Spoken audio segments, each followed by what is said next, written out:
আসসালামু আলাইকুম। আশা করি সবাই ভালো আছেন, আমিও ভালো আছি আলহামদুলিল্লাহ। আজকে আমি মোয়া মাছ রান্না করে দেখাবো। এটা মৌসি মাছও বলে। মৌসি মাছ রান্না করার জন্য পটলগুলো আমি এভাবে কেটে নিয়েছি, লম্বা লম্বা করে কেটে নিয়েছি। আর এখানে নিয়েছি পেঁয়াজ বাটা, কাঁচামরিচ বাটা, একটু আদা বাটা আছে, জিরা বাটা। আর এখানে নিয়েছি লবণ, হলুদ, শুকনো মরিচের গুঁড়া, একটু ধনিয়া গুঁড়া আর সয়াবিন তেল। ছোট মাছগুলো তো আমরা সবসময় হাতে মাখিয়ে চচ্চড়ি করি, আজকে পটল দিয়ে কষিয়ে রান্না করব। কড়াতে তেল গরম দিয়েছিলাম, তেলটা গরম হয়ে গেছে, মশলাগুলো দিয়ে কষিয়ে নেব।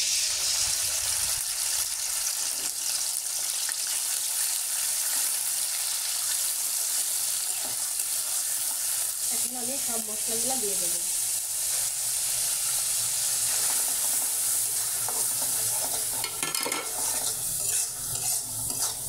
সব মশলাগুলো আমি ভালো করে কষিয়ে নেব। মশলা যত ভালো করে কষানো যায় রান্নাটা তত মজা লাগে। এই জন্যই সবসময় মশলাটা ভালো করে কষাতে হবে। দিয়ে দিচ্ছি সামান্য একটু পানি।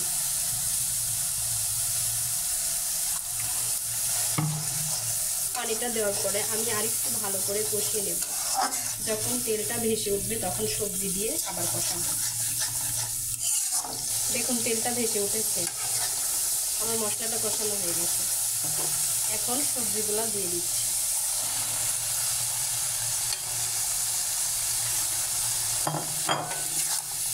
সবজিগুলো দিয়ে আমি কিছুক্ষণ কষিয়ে নেব।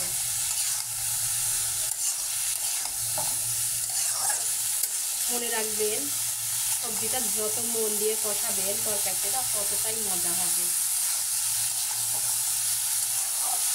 রান্নাটা সবসময় মন দিয়ে করবেন, মনোযোগ দিয়ে করবেন, দেখবেন রান্নাটা অনেক মজা হবে।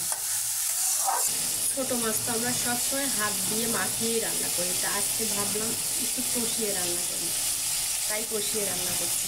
আমার সবজিটা কষানো হয়ে গেছে, মাছটা এখন আমি দিয়ে দেবো। দেখুন সবজিটা কষানো হয়ে গেছে।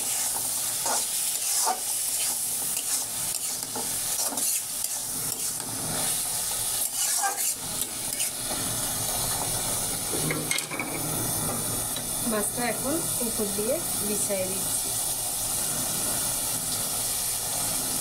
ছোটো মাছটা সবসময় নরম হয়, এই মাছগুলো সাবধানেই রান্না করতে হয়।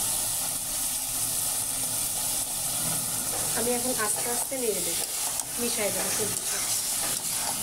সবজির সাথে মিশাই দিলাম। এখন পরিমাণ মতো পানি দিয়ে দেবো। দিয়ে দিচ্ছি পরিমাণ মতো পানি।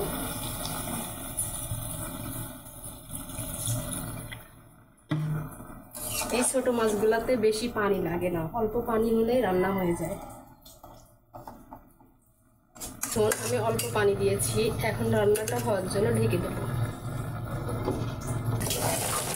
দেখুন আমার তরকারিটা উতলাই গেছে, ঝোলটা রাখবো না, একদম মাখো মাখো করবো।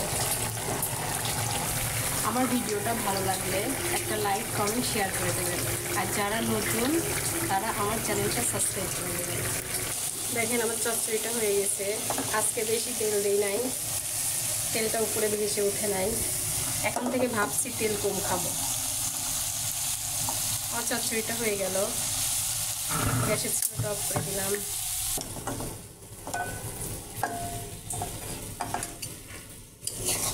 আমি উঠাই নিচ্ছি। দেখুন কত তাড়াতাড়ি আমার ছোট মাছ রান্নাটা হয়ে গেল। আপনারা বাসায় এভাবে একবার রান্না করে খেয়ে দেখুন মৌসি মাছ, দেখবেন অনেক ভালো লাগবে। আজকের মতো এই পর্যন্তই। আপনারা সবাই ভালো থাকবেন। আল্লাহ হাফেজ।